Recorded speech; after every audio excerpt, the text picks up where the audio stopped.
For many millennia, the people on the land of Mongolia have lived a very traditional nomadic livelihood. Mongolia is the least densely populated country in the world.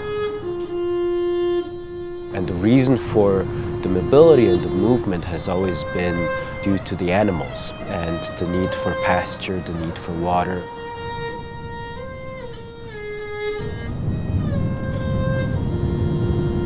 The ger is perhaps the perfect type of housing if you're a nomadic herder. It's incredibly light and mobile. It weighs less than 300 kilograms. You can put it up in 30 minutes. The ger itself is just this wonderful space. It's one open space where people really gather.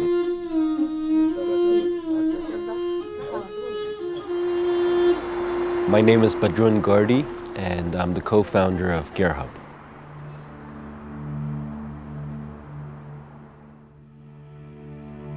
The word community doesn't exist in the Mongolian language.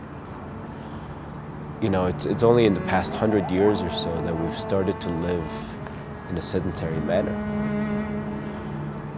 You don't have this experience of living in one location with many other people. That's difficult, and it keeps people isolated even though they're physically close to many people. When people pack up their gers and move into the city, it loses all of the advantages that it traditionally has.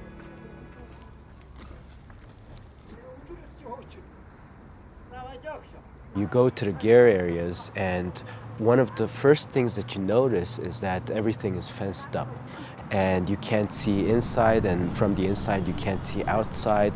There's very little public spaces, and as a result, Ulaanbaatar has very little sense of community.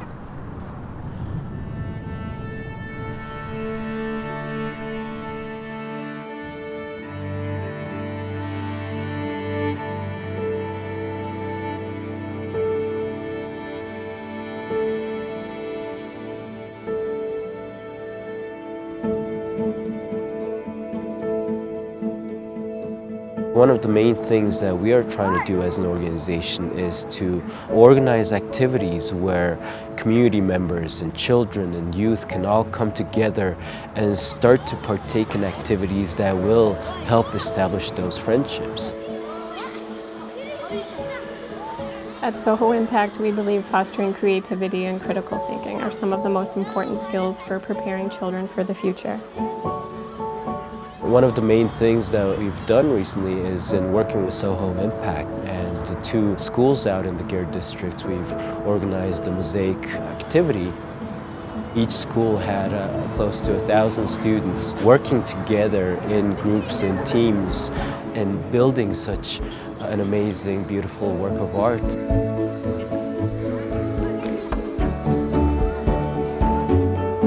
They were so proud of the specific areas that they worked on, and they would point out, cool designs that other students may have made and be like, oh, look, there's a fish that's really cool, and just be a part of something that's beautiful. And all these students are coming together to create something that they can be proud of, that's going to be on the wall each day as they go to school.